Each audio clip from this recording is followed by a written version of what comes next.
Eccoci qua ragazzi, salve a tutti, bentornati sul canale in primis. Prima di iniziare questo nuovo contenuto, ovviamente Benfica-Napoli questa sera, ore 21, Champions League e quindi probabili formazioni, lo stato di forma dei nostri avversari sia in Champions che in campionato e due paroline su una conferenza stampa di ieri sera che non mi è piaciuta per niente. Fatemi sapere come sempre la vostra qui sotto nei commenti, se vi va iscrivetevi al canale attivando la campanellina e se il contenuto vi piace, come dico sempre, un bel like, fa piacere al sottoscritto e diamo come sempre una mano all'algoritmo. Prima di passare alle probabili formazioni e qualche spunto tattico aiutandoci con la lavagna qui dietro, la conferenza stampa di ieri.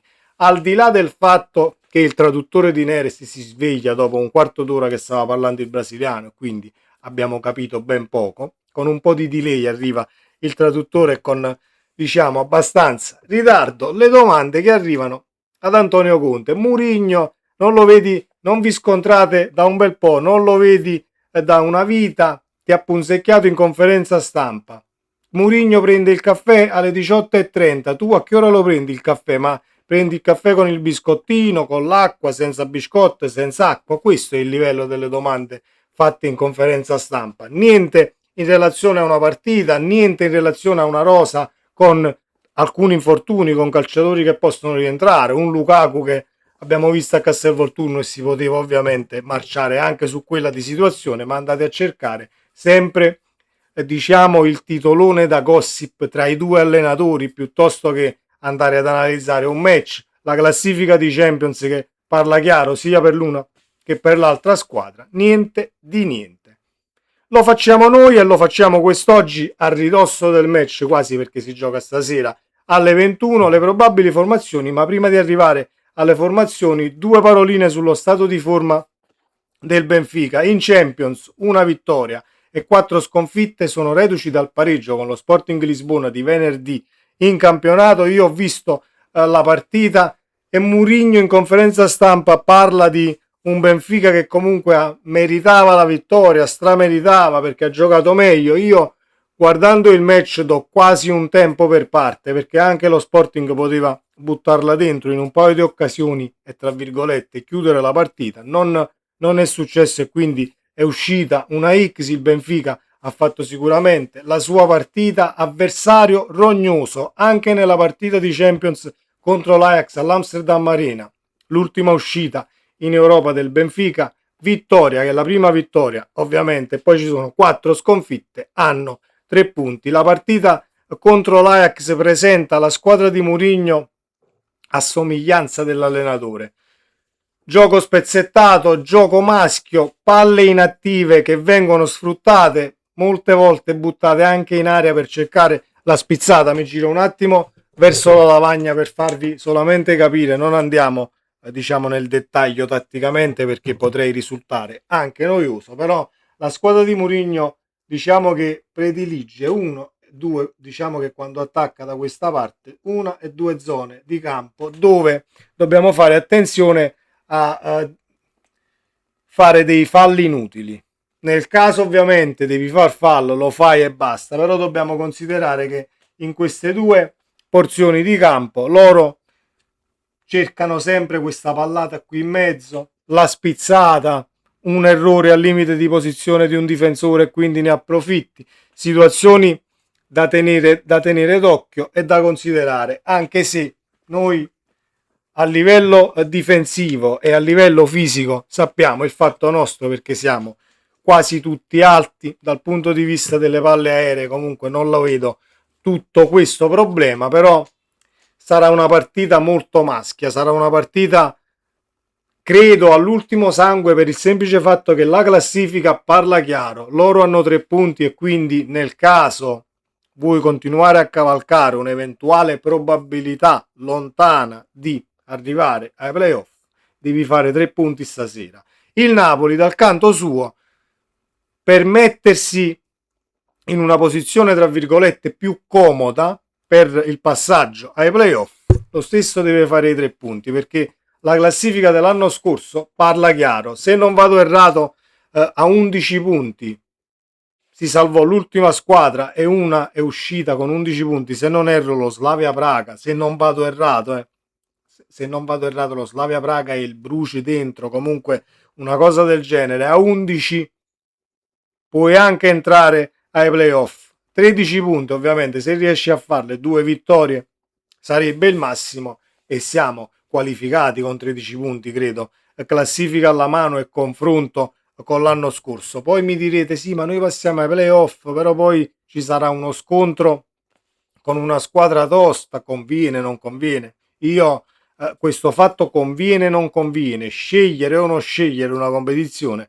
diciamo, non lo concepisco. A dicembre soprattutto perché devi considerare che la Champions porta soldi e tanti. Il passaggio del turno, il risultato di stasera, i gol fatti, quindi non dobbiamo assolutamente scegliere tra l'Europa e il campionato, né tantomeno si deve fare poi a dicembre quando è tutto in gioco. È vero che in Serie A siamo lì su, ce la stiamo giocando, ci sono tanti infortuni, stiamo ovviando a determinate situazioni, ma scegliere di uscire, tra virgolette, dalla Champions assolutamente no. Mi auguro che il Napoli se la vada a giocare col sangue agli occhi per portare a casa i 3 punti. Conte in conferenza ha ribadito siamo qui per fare ovviamente la partita e cercare di portare a casa i 3 punti, l'ha detto anche Neres, non potrebbe essere altrimenti, quindi il Napoli sicuramente non sta scegliendo, al di là di tutti i commenti e salottini che possono giudicare, dire ma conviene, non conviene. Per me restare in Europa ed arrivare il più lontano possibile sarebbe non il minimo, ma quello che si deve provare a fare. E in campionato tenere il passo aspettando che poi rientrano anche gli infortunati. Detto questo, le probabili formazioni: il Benfica con Trubin, Dedic, Silva, Otamendi e Dallo, un 4-2-3-1, Barrenechea, Rios, Almses, Barreiro e Sudakov, dietro alla punta Pavlidis o Pavlidis. Ballottaggi: Barreiro, Rego, 70% Barreiro e 30% Rego. Indisponibili: Araujo, Ba, Bruma, Felix e Luque Bacchio. Mourinho in conferenza stampa ha detto però gli infortuni che ho io sono più gravi, quelli del Napoli sono meno gravi perché hanno una rosa più lunga. Comunque dal punto di vista dei due allenatori, se vogliamo fare poi, se vogliamo diciamo giudicare la partita tra i due allenatori, sono due personaggi molto simili dal punto di vista mediatico per quanto riguarda diciamo il tenere a bada situazioni spigolose prima di un match e poi caricano le partite alla grandissima e quindi mi vedo stasera una partita all'ultimo sangue con grande ritmo. Poi può darsi che mi sbaglio perché sia Mourinho e sia Conte comunque lo sanno benissimo che stasera è tra virgolette una finale, punti alla mano e quindi devi portare a casa il massimo risultato. Vedremo poi come andrà a finire. Il Napoli non cambia praticamente nulla. Milinkovic, Savic, Beo, Maraccamani, buongiorno, Di Lorenzo, Elmas, McTominay, Olivera. Ieri si parlava di uno Spinazzola al posto di Olivera, ma vedremo poi le formazioni ufficiali. Non credo che si vada con Spinazzola e lo si tenga poi a partita in corso per la duttilità anche a livello offensivo del nostro Spina. Neres, Lang e Højlund. Ballottaggi: McTominay, Vergara con il 70% favorito, il nostro Scott, Spinazzola, Olivera. Qui mi danno un 55 addirittura Spinazzola e un 45 Olivera, quindi vedremo solo lì nel caso dovesse esserci qualche cambio. Indisponibili: Lukaku, Meret, De Bruyne, Gilmour, Anghissà, Gutierrez, Lobotka, Marianucci e Mazzocchi ovviamente sono fuori lista e quindi siamo più che contati.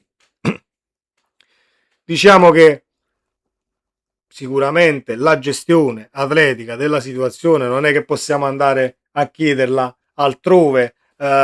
Il Napoli ha tanti infortuni perché diciamo il Bologna corre di più e allora si infortunano i calciatori del Napoli. È in casa nostra che dobbiamo guardare per quanto riguarda gli infortunati e lo stiamo dicendo da un bel po', però può darsi che sia una situazione che vada comunque scemando e troviamo la condizione per arrivare poi al finale di stagione numericamente e atleticamente al meglio, anche perché il Napoli corre e corre molti ma molti chilometri. Se non vado errato vicini ai 130 km percorsi la partita, l'ultimo match in campionato contro la Juventus, e quindi dal punto di vista del reggere 90 minuti stiamo tutti bene quelli che scendono in campo. Poi l'infortunio può essere sempre dietro l'angolo, speriamo di non rimetterci più calciatori perché diventiamo poi molto vulnerabili se devi cambiare, devi trovare sempre la pezza a colore. Una volta ti riesce, 2 volte ti riesce, 3 volte ti riesce, arriverà il momento dove stecchi perché non hai più chi schierare. Quindi andiamoci con calma, ma cerchiamo di portare a casa i 3 punti stasera, aggredendo l'avversario così come abbiamo approcciato anche la Juventus. Il primo quarto d'ora, i primi 20 minuti, mettere le cose in chiaro, ma dobbiamo fare attenzione a questo Benfica perché è una squadra, e concludo, che sembra all'improvviso, sembra che tu stai dominando, sei nella metà campo loro, 20, 25, 30 minuti, fai un primo tempo esagerato, poi all'improvviso con queste palle pallate e situazioni diciamo scagliate nella nostra metà campo senza un perché, trovano una spizzata fatta male da noi, un passaggio che è al limite poco calibrato, recuperano un pallone e vanno in porta. I numeri parlano chiaro, ci arrivano poche volte in maniera nitida sotto la porta, ma le buttano dentro. 4 tiri, 2 gol, 3 tiri, 1 gol, 2 occasioni, una la buttano dentro, quindi dobbiamo sicuramente migliorare, tra virgolette, ma non sto dicendo che contro la Juve abbiamo fatto una partita da schifo, assolutamente no, ma sotto porta quello che creiamo dobbiamo cercare di buttarlo dentro il più possibile. 4 occasioni, devi fare 2 gol, non te le puoi mangiare, non possiamo permetterci di sbagliare gol già fatti in Champions League, perché poi la squadra avversaria, che si possa chiamare Benfica, Karabag, Copenaghen e quant'altro, si rimette in sesto e può comunque farti male lasciandoti con tanto di naso. Sempre Forza Napoli, ci vediamo nel prossimo contenuto, domani faremo il post partita, ovviamente vi avviso già. Buon match a tutti, Forza Napoli sempre, ciao.